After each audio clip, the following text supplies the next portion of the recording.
fue intendente. El hijo, el doctor, también fue intendente, y creo que Jesús también. Trazó el plano, por ejemplo, de las varillas, el arañado, el pueblo San Ignacio en Luque, la parte norte, digamos, de Luque, donde no está la estación de transporte del colectivo. Bueno, es el sector que hizo. Y si ustedes ven el trazado de la plaza, cómo colocó en relación al eje visual de la estación y la iglesia, es igual que el de los varillas. Es una cosa muy neoclásica, donde ubica el eje central, ubica la plaza, no está la plaza corrida en el costado, sino hay que rodearla. Con eso son los diseños neoclásicos que se hacían en el siglo XIX. También diseñó el Parque Álvarez Luque, en las cuales instalaciones del club, siempre se me confunde, pero creo que es el más fuerte. Huracán, que sabía que me gusta. Claro. Sí. Sí.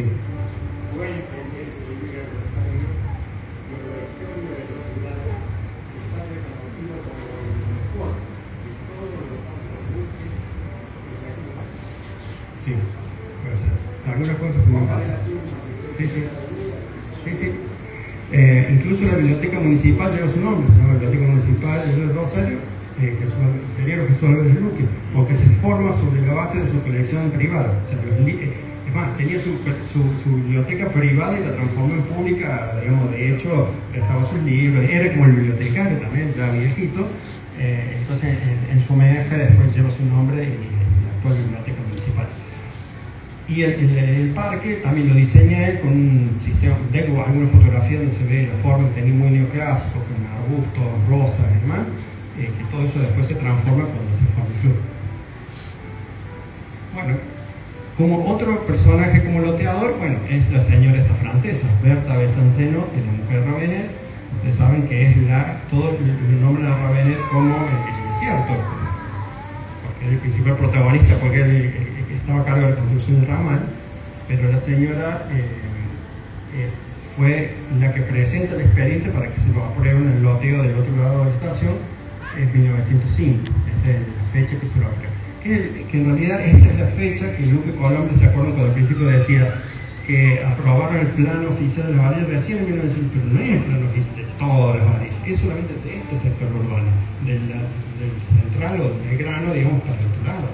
Entonces, esos pequeños errores, si no se aclara con el tiempo, bueno, generan este tipo de... bueno, y es considerada también la fundadora de las varas porque el campo y después el loteo también estuvo a su cargo. Y su esposo, Luis Javier José Ravenet, nació en la ciudad de Loan, ahí lo encontré como que eran los dos oriundos de esa ciudad, y hacia 1891 estaba en la estación de Río Cuarto, ahí nacen sus hijos, seguramente en alguna obra de ferrocarril. Bueno, y es quien aprueba luego el entendido en el Central Argentino en 1912 su otro sector. Entonces estos son, digamos, los protagonistas de todo este proceso que nosotros le pusimos como un título, para de algún modo tener una, no sé si jerarquía, pero un rol dentro de todo este proceso, ¿no? Porque a veces para un pueblo es muy fácil porque realmente una persona hace todo, pero cuando intervienen ya varios personajes, bueno, se dificulta un poco. Y otra cosa, utilizamos la palabra loteador y no urbanizador. ¿Cuál es la diferencia? El loteador es una persona, un privado o un grupo o también una empresa presenta un expediente para hacer un loteo urbano. Pero urbanizador se llama generalmente cuando es una empresa que se dedica a esa actividad. Un urbanizador se dedica a hacer loteo urbano, que sería el sinónimo de desarrollador, se le decía. Pero es lo mismo. Entonces no puede ser urbanizador.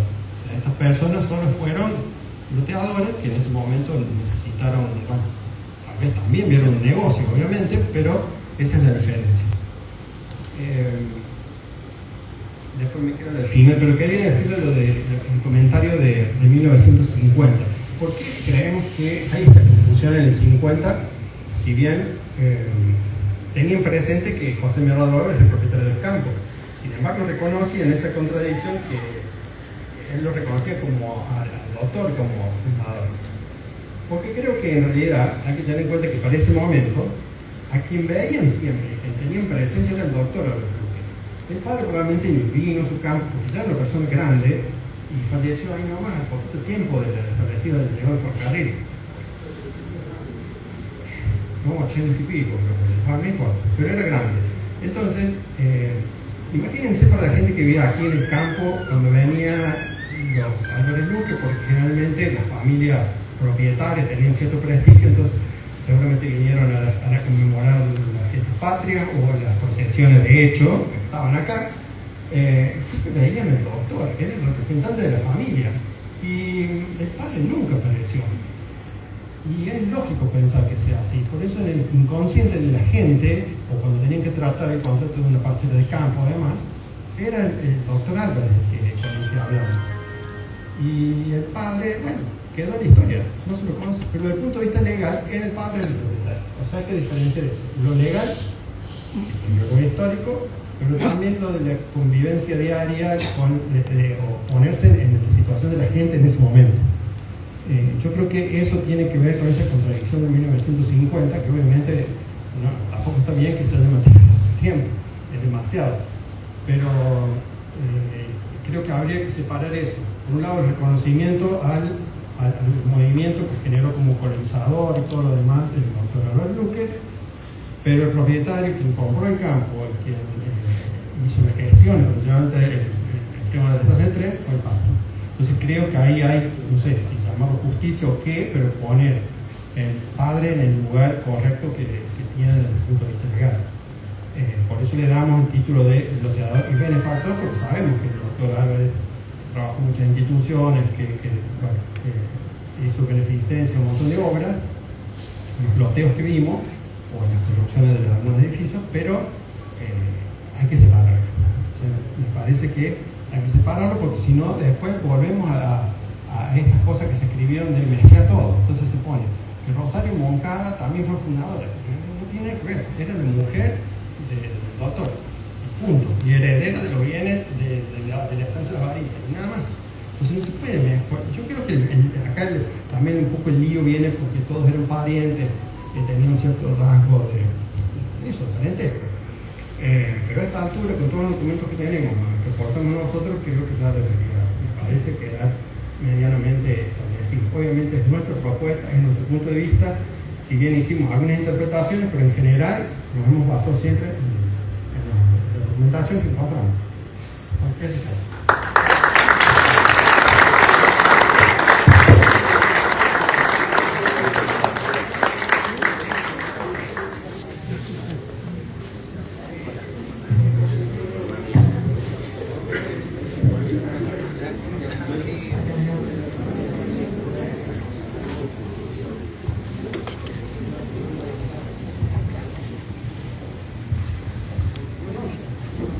¿Qué documento para ustedes certificaría el 26 de marzo? ¿Cuál es el documento, digamos, que certificaría el 26 de marzo de 1903?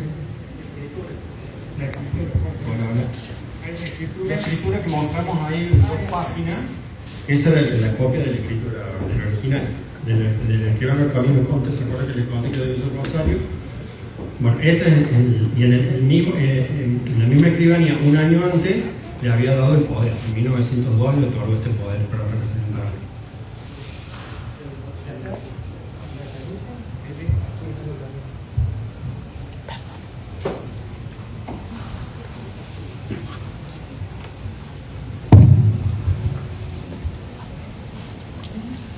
Muy buenas noches.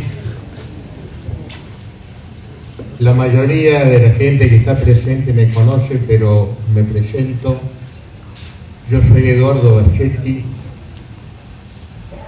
y de mis 12 libros publicados, 2 que están dedicados con exclusividad a la historia de las varillas. Hace exactamente 30 años, que con el doctor Roberto Palmero, que está aquí enfrente, notamos diferencias tremendas con esta cuestión de fundación, y nos pusimos a trabajar con la otra postura. Voy a utilizar pocos minutos, pero me gustaría que me recuerden lo primero que pusieron en pantalla, porque no recuerdo los títulos, pero sí el primero. el nombre, ¿por qué Las Varillas? No recuerdo el año, pero los reyes de España fundan el condado de Quintanilla en Valladolid. Tercera y cuarta derecho o sucesión corresponde a dos hermanas. Primero una, luego la otra, naturalmente. Ellas llamaban Ledesma, no recuerdo qué otro apellido, de las Varillas. Ledesma de las Varillas. No sé si lo tienen en cuenta los profesores. No es de lo que nosotros buscamos. Condado de Quintanilla, Valladolid. Entonces, tal vez esto tenga mucho que ver con el nombre nuestro, o tal vez no. Segunda pregunta, o segunda punto. Creo que hablaban de fundadores. El ferrocarril no tenía que pasar por donde pasó. El proyecto que toma vida el 20-21 de diciembre de 1901 y se transforma en ley en el Congreso, decía que debía unirse las ciudades de San Francisco con Villa María con un tendido de vías férreas de trocha angosta, manteniendo ya la existencia de Quebracho Herrado cerca de San Francisco y Silvio Pélico, otra población creciente en las cercanías de Villa María. El resto tenía que ser una línea recta. Esa línea recta hubiera pasado a 12 kilómetros al este de Las Varillas, más o menos donde está el empalme que nos lleva a Villa del Río. Pero dos fuerzas extraordinarias que tenía el señor José Medardo Álvarez, lo dejo de lado a su hijo, eran peso político en la provincia y un gran peso con la Iglesia, con el catolicismo, era muy católico. Esas dos cosas hacen que este señor, sabiendo que el progreso pasaba con las vías, logró traer a este lugar el tendido de vías. Por aquel primer lugar no nació ningún pueblo, y por este, con excepción de Quebracho Herrado ya existente, todos los restantes, Saturnino Bahía Pior, Las Varas, Las Varillas, Pozo del Muelle y así, La Playosa y el resto. Entonces, ¿por qué no tener en cuenta que hubo un convenio oscuro, contado por viejos señores que yo preguntaba ya de niño, oscuro, con el ingeniero que tenía a cargo la obra? Ese es otro tema. Y lo último, en el año 1902 había comenzado a crecer una aldea a 12 kilómetros al oeste de Las Varillas, y todos los que estamos en las distintas posturas o en ambas posturas nos nutrimos de las mismas fuentes de información. Todos tenemos los mismos papeles, pero solo el doctor Palmero y yo, hasta que ahora estos amigos, arquitectos e ingenieros que continúan la propuesta, nunca nadie nombró todo esto que estoy contando. El pueblo estaba a 12 kilómetros y se llamaba El Saucecito, así se llama en la actualidad los campos de la zona. Bien, ¿qué más quiero agregar? La población, al ver que ya el ferrocarril estaba pasando por aquí, tuvo que trasladarse porque lo único que significaba progreso era el ferrocarril. Ya habían comenzado a hacer su iglesia ahí en el Saucecito. Quienes conocen la escuela 25 de Mayo continúan hacia el Jumial 2000 metros y allí es el Saucecito. La iglesia quedó a la altura de una tapia común y la piedra fundamental está en Pozo del Molde, en un taller metalúrgico, porque uno de los vecinos emigró de allá y se fue a Pozo del Molde. Más o menos esto es para tenerlo en cuenta. ¿Por qué aquellos se vinieron? ¿Por qué allá no existe nada? ¿Y por qué aquí crecieron los pueblos? Señoras, señores profesores, muchas gracias y muy buenas noches.